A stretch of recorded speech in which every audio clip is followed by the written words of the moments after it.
Yeah, they're not just going out doing miracles, because there's sorcerers who do that kind of stuff. I mean, think about Pharaoh's sorcerers in Egypt. They can throw sticks to the ground that become snakes. So, that's not a testimony to what power you're acting in. But if you go tell a message about Jesus, if you're telling that God's kingdom has come near, here's a sign to validate that. So it's like, go tell people, go teach, and if they're receptive, you've got the authority to also cast out the demons. Yeah. And again, in Mark, Then it's like, if yes, then this. If no, then this. and keep in mind, in Mark, literally right before where we're reading, 2 verses before, in verse 5, Jesus could not do any miracles there except lay hands on a few sick people because of their amazing lack of faith. So the idea is not you go into this area where nobody believes and nobody cares and you can do all these great things. That's not what it is. You go, you teach. When people start believing, then you do things to validate that. Yes, ma'am. Didn't he sent them out also because there were so many going after him and it was keeping him from fulfilling? That could be the reason behind it. So he empowered them, you guys go out so that he can accomplish what he was supposed to do. Yeah, and I think he's training up his followers to realize that following me is not just about hanging around with me. It's about going out and representing me in the world. And it'll be tough. Yeah, it won't be an easy journey. I think there might be something else here too. When you look at the things that Jesus mentions, we talked about the amazing lack of luggage, right? If you look at the things that Jesus specifically mentions, and then go over to Exodus and read about the things that the Israelites should do in preparation for leaving Egypt, strikingly similar. It's almost as if Jesus is indicating through this, God's doing a new Exodus. So get ready. You're going to be part of it. And he sends them out of home base, out into the wilderness, if you will, to go do their thing. And there's a whole lot of that Exodus language packed in the Gospels, because what God is doing is he is forming a new people. He is bringing a people out of where they have been, and he's doing a new thing through them. So it matches the Exodus language, yes? One thing that amazed me was the 40 years in the wilderness and sandals Their sandals never wore out, right? Yeah, that's an important designation. I believe we get that line in Deuteronomy, if I'm not mistaken. But that idea that, God took care of them. You don't think he won't take care of you in doing this. Put your faith where your mouth has been. You're saying a good game, go do it. And this is another indication that Jesus is greater than Moses. Was that in Matthew? Oh, Jesus is greater than Moses? Yeah, was that a Matthew theme? Well, Or was that a Mark theme? yes. Matthew does a big deal about showing Jesus giving the law on the mountain after going through the waters and the wilderness and coming out of Egypt. Matthew does a really big portrait of Jesus as the new, better, greater, grander Moses. Mark does that, but Mark does it in his own way. Mark's writing to a Gentile audience. Most certainly, Mark is writing his gospel with the Roman church in mind. And so Matthew, who doesn't explain a lot of things, Mark will stop and explain them. When Jesus says Talitha cum, which is Aramaic, which every Jewish person would go, got it. Mark stops and goes, which means, little girl, I say to you, get up. That tells you his original readers don't get Aramaic. Or at least he intends that non-Aramaic speakers are going to be reading his work or hearing it. So he includes that in it. So that's not necessarily, he's not saying these things, this Exodus language, to necessarily say, look here, it's proof, Jesus is greater than Moses. The one who was promised is not here. That's more like for a Jewish audience. Would Gentiles know Moses? Oh. Ooh.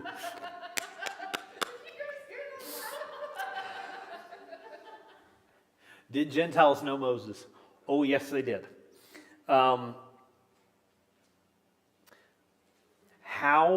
did how did the early church teach the gospel to unbelievers? This is a deep dive that we're not going to go all the way down into. But let me ask you, if you needed to teach somebody about Jesus, what would you use? A Bible. Guess what they used? Their Bible. What was their Bible? The first 3/4 of your Bible. And if Jesus could go through and teach his disciples all about the Messiah through Moses and the prophets, guess what the early church did? And we've lost that skill to a large degree. We were doing it Wednesday night. If you were here Wednesday night, we started talking about the resurrection. We were talking about specifically 1 Corinthians chapter 15 and how Paul keeps hammering the fact that if you don't believe in the resurrection, all of it's for naught. And we went back and we talked about what Paul said was the gospel. That Christ died according to the Scriptures, that he was buried, that he was raised on the third day according to the Scriptures, and that he appeared. We looked at Isaiah 52:53, the suffering servant, and guess what 4 things are mentioned there? Those 4 things. So can you teach the gospel from the Old Testament? Well, we did Wednesday night. And so the idea that people wouldn't know anything about Moses, not the case. In fact, the logic behind Acts chapter 15, when they settle in on the Jerusalem Council in Acts chapter 15, where they're going, hey, do Gentiles need to become Jewish in order to worship Jesus? They just need to do these things. And what logic do they give them? Let's not make it more difficult. They give these 4 things because the law of Moses has been preached for generations. Guess where they get those 4 things? Leviticus. I believe it's Leviticus 17. I'd have to go double check that. But they pull all 4 of those stipulations of abstain from blood, abstain from meat sacrificed to idols, don't strangulation. Those 4 things in sexual immorality. Those 4 things are all clearly delineated about Gentiles who live in your land, Israel. If you're going to have Gentiles among you, they don't have to do everything you do, but they need to abide by these 4 things to live among you. So when you have Gentiles coming to Jesus and you're joining Israel, guess what? They need to do those 4 things because the law of Moses has been preached for generations. So yeah, they would introduce them to Moses, absolutely. That's one of, sorry, you stumbled upon one of my favorite, don't unhitch from the Old Testament because we need it. Okay, sorry. Moving on. So after the disciples go out and they're driving out many demons and anointing many sick people with oil, Mark interrupts the story. Now, the story concludes down in verse 30 with the apostles gathered around Jesus and reported to him all that they had done and taught. But there's this thing right in the middle. And it's this big honking story about the death of John the Baptist. Now, for just a moment, I want you to think. If we have missionaries sent out and missionaries coming back and giving their report, why would we put a story of the death of John the Baptist right between it? Seems unrelated, doesn't it? Would be to emphasize the risk or danger that's involved in what they're doing. The cost of discipleship. I absolutely think it is. Yeah, you're going to go out, you're going to represent me, you're going to speak to people who may not like to hear what you have to say. It might cost you. Hey, here's an example of somebody that it costs. I think you're right on the money with that one. Look at verse 14. King Herod heard about this, for Jesus' name had become well known. Some were saying, John the Baptist has been raised from the dead, and that's why miracles and powers are at work in him. Others said, he is Elijah. And still others claimed, he's a prophet like one of the prophets long ago. Again, notice the continuation of this big swirling question of who is this Jesus? We hear about him, we hear he's doing amazing things, we believe he's doing it, but who is he? This is the big question that Mark's wrestling with. Verse 17, for Herod himself had given orders to have John arrested, and he had him bound and put in prison. He did this because of Herodias, his brother's wife, or his brother Philip's wife, whom he had married. For John had been saying to Herod, "It is not lawful for you to have your brother's wife." So Herodias nursed a grudge against John and wanted to kill him, but she was not able to, because Herod feared John and protected him, knowing him to be a righteous and holy man. When Herod heard John, he was greatly puzzled, but he liked listening to the guy. All right, we're going to pause right there. What you need to know about the Herods is you could write enough soap operas to fill TV 24/7 from now until Jesus comes back just by telling the stories of the Herods. They are so messed up, backwards, twisted family. Herod the Great had 12 kids. He killed a lot of them because he was afraid that they were coming after him and his kingdom and his power. And so it was nothing to these people to just, you look at me funny, we'll kill you. It's just what they did. Herod, the Herod that's mentioned here has his other brother, Herod. Herod is a title, by the way. They're not all naming themselves after each other. Philip was married to Herodias. Herod Antipas here is married as well. He was married to the daughter of a king, and I forget the name of the area. So he was already married, but he liked the looks of his sister-in-law. So he kicks his wife out for no reason, has her, Herodias, divorce Philip for no reason. Then they get married, and John's going, this isn't right. Now, this story appears in Matthew's gospel differently, and it appears lodged with prohibitions and teachings against several things, and then it's followed up by a story of Jesus telling the parable of the rich man and Lazarus.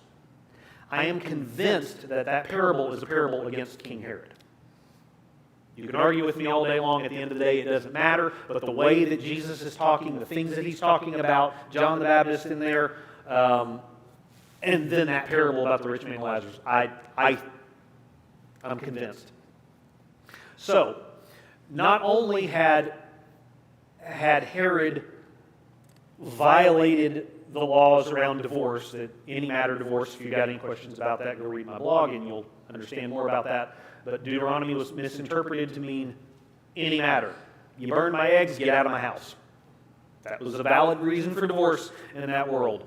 Both of these two, the husband and the wife, had both divorced their spouses for no reason. There was no reason in the world. Then they got married. Not only did they get married, but obviously they were sleeping together. And so since they're not actually married, they're violating two things in Leviticus, and they're violating the divorce thing in Deuteronomy 24. None of it's right, which you would expect from a messed up family like the Herods.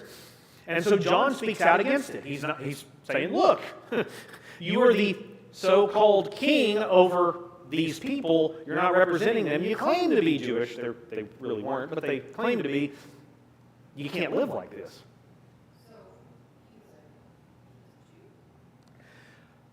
King Herod the Great was part Jewish. His mother was Jewish. Why would John be saying it's against God's law? Why would Herod be under God's law? Because he's partially Jewish and he's king over the people, and in general, it was. I guess I never equated him as like practicing the same faith. Did he practice it? No. But as is clear from Paul's writing, not everybody who's born of Israel is Israel. Just because who your parents are doesn't make you God's people. And so, does he have Israel in his lineage? Yes. Is he acting like an Israelite in any way, shape, or form? No. So, Is this like somebody who is born into a Catholic family but doesn't like practice Catholic? sure. Yeah. Again. Okay. Can we say that the Italian mob is bad? Could we say that the Italian mob sometimes likes to claim the guise of Christianity in some ways? And I want to claim I have my faith, and I want to do that, but I'm not living it. Yeah. These guys were thugs. I forget where we were. Anyway, John was preaching against him, telling him, look, this isn't right. You're living a horrible life. But Herod protected the guy. He arrested him, threw him in prison, but he liked to listen to him. Verse 21, finally the opportune time came. On his birthday, Herod gave a banquet for his high officials and military commanders and the leading men of Galilee. When the daughter of Herodias came in and danced, she pleased Herod, her stepfather/uncle, and his dinner guests. Makes you wonder, what kind of... Anyway, the king said to the girl, ask me for anything you want, and I'll give it to you. And he promised her with an oath, whatever you ask, I will give you, up to half my kingdom. P.S. He couldn't have given away a square inch of his kingdom because of Rome's rule. But anyway, verse 24, when she went out, she said to her mother, what should I ask for? The head of John the Baptist, she answered. And at once the girl hurried in to the king with a request. I want you to give to me right now the head of John the Baptist on a platter. The king was greatly distressed, but because of his oaths and his dinner guests, he did not want to refuse her. So he immediately sent an executioner with orders to bring John's head. And the man went, beheaded John in prison, and brought back his head on a platter. And he presented it to the girl, and she gave it to her mother. And on hearing of this, John's disciples came and took his body and laid it in a tomb. Are these good folks to deal with? But that's the cost if you're going to stand up and share God's word to people who are in power and don't want to hear you. Know the cost. Yes? Who was this woman? Sounds an awful lot like Jezebel with Ahab, doesn't it? Another king who was really twisted and manipulated into doing some pretty evil things by an evil woman. You're supposed to pick up on some parallels there of Ahab and Jezebel, I think. But yeah, she was a woman who didn't like being criticized, apparently. She did. Yeah. Yep. There is a scene, if you've ever seen the movie Saving Mr. Banks, it's the story of how the making of Mary Poppins came about. P.L. Travers was the author. She didn't want to give Walt Disney the rights. There's this whole thing. You go watch it. Tom Hanks in the movie. Good movie. But in the movie, there's this scene of how Travers kind of humiliates Walt Disney publicly in front of his employees to prove who really had the power, kind of thing. Makes me wonder if that's kind of what's going on here. That while we've got him, and while he said, "Oh, I'll give you anything," and he said it publicly, and there's witnesses, let's just put that to the test. Because if he does what we're asking, we get what we want. If he doesn't, we still get what we want because he's been knocked down a little bit. Anyway, yeah. All right. So back to verse 30. The apostles gathered around Jesus, and they reported to him all that they had done and taught. And then, because so many people were coming and going that they did not even have a chance to eat, he said to them, "Come with me by yourselves to a quiet place and get some rest." So they went away by themselves in a boat to a solitary place, but many who saw them leaving recognized them and ran on foot from all the towns and got there ahead of them. When Jesus landed and saw a large crowd, he had compassion on them because they were like sheep without a shepherd. So he began teaching them many things. And by this time it was late in the day, so his disciples came to him. "This is a remote place," they said, "and it's already very late. Send the people away so that they can go to the surrounding countryside and villages and buy themselves something to eat." "You give them something to eat," Jesus said. They said to him, "That would take more than half a year's wages. Are we to go and spend that much on bread and give it to them to eat?" "How many loaves do you have?" he said. Go and see." When they found out, they said, 5 and 2 fish. Jesus directed them to have all the people sit down in groups on the green grass. So they sat down in groups of hundreds and fifties, and taking the 5 loaves and the 2 fish, and looking up to heaven, he gave thanks and broke the loaves. Then he gave them to his disciples to distribute to the people, and he also divided the 2 fish among them all. They all ate and were satisfied. And the disciples picked up 12 basketfuls of broken pieces of bread and fish. The number of the men who had eaten was around 5,000. This is the only miracle of Jesus that appears in all 4 Gospels. All 4 of the Gospels include this. Not Lazarus, not several of the other things that Jesus is known for. This is the one that all 4 Gospel authors stop and put in their stories. Why do you think that is?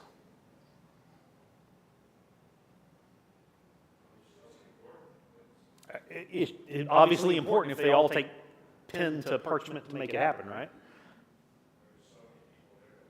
There's so many people there to witness it. Yes. I see it as an opportunity to be God to these people. Like, you be the provision for them. Like earlier, he said, don't take any food or anything like that, and let God be your provision. Mm-hmm. They're still under that. So, like, God can still work through them. So, go do what God would do and provide for them. Mm-hmm. Yeah. What stands out to me in this story is that the disciples focus on the lack. Yeah. We don't have enough. We don't have enough to feed these people. What does Jesus turn their attention toward? What do you have? Notice that God doesn't work in the lack. God works through what you have. How big are those fish? They probably weren't swordfish. Yeah. It's. I mean, there is a fishing industry on Galilee, and so that it'd be common that they'd have dried fish there, but not enough to feed that many people. There's something else that gets emphasized here at the end of Mark, and I emphasized it when I read it. This is verse 40, at the end of verse 41 and the beginning of verse 42. He also divided the 2 fish among them all, and they all ate and were satisfied. Kind of back to that hospitality culture thing. If you ate with somebody, it was a significance of your relationship with somebody. Okay? I have sat in restaurants before with people I don't know simply because there was a seat available. Is this seat taken? Nope. Can we share this end of the table? Sure. Sit down and eat. Okay? I'll eat with anybody who says, hey, you want to go grab lunch? Sure. Let's go. Not the same thing. Okay? I want you to imagine you are a very famous and important person for a moment. Do you care about who your face is slapped on the front cover of a newspaper with? Right? Adoring fans? Sure. Your close friends? Sure. Somebody who's got a sketchy past that might get investigated for whatever, do you want your picture taken with them? Probably not. Think about it kind of like that. Do I want to be associated with so-and-so, fill in the blank, right? Do I want everybody to know that I'm okay with that? Do I want it to appear like I'm okay with that? That's what food was. And the fact that whoever was following Jesus, he fed them all, and all of them fully participated in that meal. What does that mean about Jesus? He's about growing the table. He's not about limiting the party. He's about growing the table. It's not a statement on his acceptance of sin or how he doesn't care about their spiritual standing or anything like that. It's not that. The Pharisees were extremely strict about who they would eat with, and they would keep people at arm's length. You can't come in here. Or if you can come in here, you have to sit over there. We're going to be over here, and we're going to be doing our holy thing over here. Jesus feeds them all. Why? Because they're like sheep without a shepherd. And he's the good shepherd. We could spend a whole lot more on that. But I think that's enough for right now. It is our time of fellowship. Grab some refreshments. Talk to somebody you haven't met before, you don't know very well, and we will gather for worship in about 15 minutes. God bless you.